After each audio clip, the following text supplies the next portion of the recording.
She was standing in the same bookstore where they had met years ago. The faint scent of old pages, mixed with the aroma of freshly brewed coffee, took her back to that rainy afternoon. Her fingers traced the spine of a novel, but her mind wandered to the warmth of his laugh and the way his hand would gently brush hers as they argued about their favorite authors. Time hadn't made it easier. Everyone said it would. They lied, even after all these years. Even after she had built a life, had friends, smiled in pictures, replied with "I'm fine" every time someone asked. The truth remained. She had never truly moved on. Not from him. Not from the way he left. It wasn't loud or dramatic. No fight. No betrayal. Just two people who were once everything, slowly becoming strangers again. She remembered their last day together. He had looked at her with that soft sadness in his eyes, the one that made her chest ache, because she knew what was coming. "Maybe we're not meant to last," he had whispered. She didn't cry then. She held his hand tighter and said, "Then why did we start at all?" He smiled, kissed her forehead, and walked away. That was the last time she saw him. Until now. He was here, standing at the other end of the aisle, holding the same book he had once gifted her. Time didn't ask for permission. It just threw them back into the same space, and without warning, she froze. He looked up. Their eyes met. A second stretched like a lifetime. He smiled. That same soft, broken smile.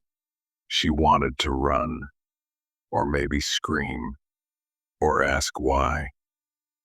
But all she did was walk towards him, slowly, as if her heart was testing if this was real. "Hey," he said, voice softer than the pages surrounding them. "Hey," she replied, her voice barely above a whisper. Silence settled between them like an old friend. "You still read this stuff?" he asked, lifting the book. She nodded. "You still make fun of it?" His laugh cracked through the quiet like a forgotten melody. "Some things don't change," he said. She looked at him carefully. He looked the same, but not really. Older. Tired, maybe. There was something in his eyes she hadn't seen before. Regret. "You disappeared," she said quietly. He nodded. "I did. No calls and no texts. Nothing." Her voice shook.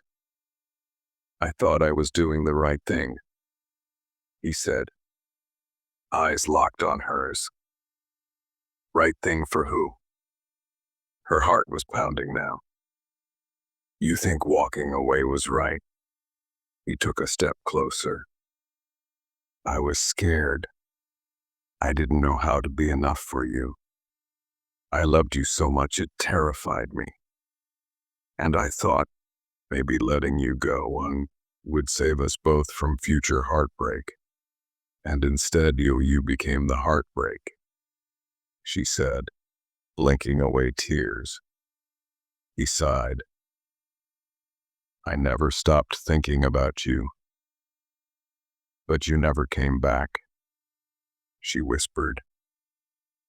He ran a hand through his hair, frustrated with himself. I wanted to, so many times, but I thought you moved on. I saw your photos. You looked happy. She laughed bitterly. Social media is a liar. I smiled for the camera, but cried into my pillow. I laughed in crowds, but broke down alone. And every time I walked by this bookstore, I hoped you'd be here. His eyes softened. You waited. I never said it out loud, but yes, she admitted. I waited. I hated myself for it sometimes, but I did. He looked down, guilt crawling all over his face. I messed up. She nodded. You did. Silence again, heavy, honest, painful. He reached into his coat pocket and pulled out a crumpled letter. I wrote this years ago. I never sent it. She hesitated, then took it. Her hands trembled. As she unfolded it, the words were raw, real. He had poured his heart into it. Apologies, confessions, love. Why didn't you send this? She asked, voice cracking. Because I was afraid you'd moved on, and I didn't want to disturb your peace. You were my peace, she said, tears now falling freely. He stepped forward again. And you were my home. Still are. If there's even a small part of you that still feels what I feel, tell me. She looked at him. The man who once made her believe in forever. The man who also shattered that belief. Her heart screamed yes. Her mind whispered no. But her soul remembered. I don't know, she said honestly. I don't know if I can trust again. I don't know if the wounds have healed, but I do know. I never stopped loving you. His breath caught. Her voice shook. And I hate that I still do. He reached out, gently holding her hand. Let me earn it back. One day at a time. She didn't pull away. She didn't move forward either. They just stood there, surrounded by stories written by others, while their own story tried to write itself again. Maybe not as perfect, maybe not as innocent, but real. She looked up at him. Don't disappear again. He nodded. Never. They sat in the small cafe inside the bookstore, hands wrapped around coffee cups that had gone cold, eyes avoiding, then finding each other again. The world outside moved on. Cars passed. People laughed. Life continued. But in that little corner, time had slowed. He watched her, as if memorizing the new lines on her face, the ones he hadn't been there to witness forming. She watched him, like she was searching for the boy he used to be, beneath the man he had become. Do you ever think about what we would have been like If things had gone differently, she asked, voice gentle, full of questions she had carried for too long. He nodded slowly. All the time. I imagined a little apartment with yellow curtains. You'd be reading by the window. I'd be writing music I never finished. We'd fight over who gets to pick the movie, and then you'd fall asleep on the couch while I pretended not to watch you.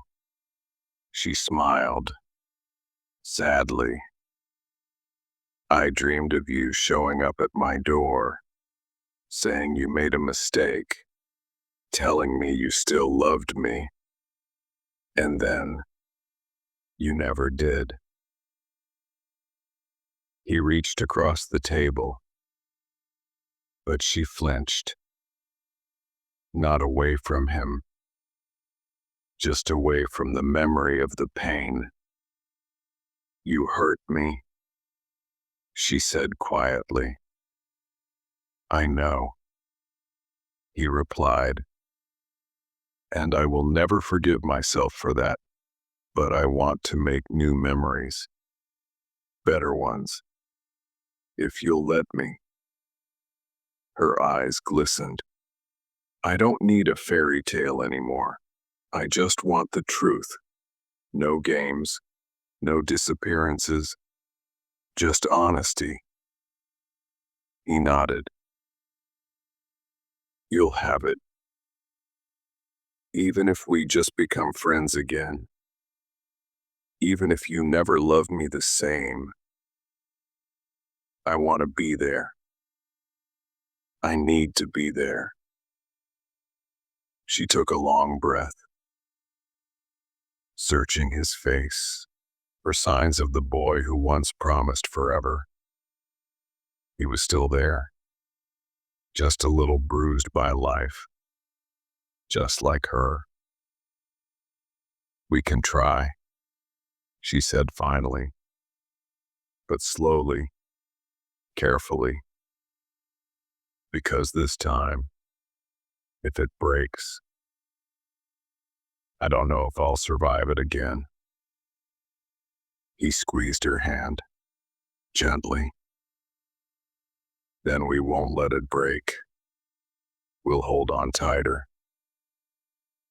The days that followed were a delicate dance. Coffee on Sundays, long walks in silence, awkward laughs, familiar smiles. They talked about everything, the years apart, the people they became, the loneliness they masked. He showed her the music he had written but never finished. She read him poems she never shared. Each word, each look, rebuilt the trust, brick by brick. One evening, as the sun dipped below the horizon, they sat on the old rooftop they once called theirs. She looked at the sky, then at him. Do you still believe in us? She asked. He turned to her. I never stopped. She leaned her head on his shoulder. I'm scared. Me too, he whispered. But maybe being scared together is better than being brave alone. She closed her eyes. His hand found hers. And in that moment, they weren't the people who broke. They were the ones trying again. The ones choosing love. Not for how perfect it once was, but for how strong it could still become. Weeks turned into months. One rainy evening, she stood by her window, holding the old letter he had once written. She had read it 100 times by now. But tonight, it felt different. Maybe because this time, he wasn't gone. He was in the kitchen, humming to himself, making tea. She walked over, held out the letter. He raised an eyebrow. Still holding on to this? She nodded.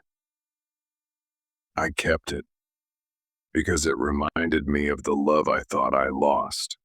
But now, I want to remember the love we're building. He smiled, took the letter, and gently placed it in a drawer. Then let's keep building. That night, lying beside him, she realized something. The pain hadn't disappeared, but it had softened, because healing doesn't always mean forgetting. Sometimes it means holding the scar and still choosing to love again. And maybe, just maybe, love after heartbreak is the strongest kind, because it knows what it means to break and still dares to stay.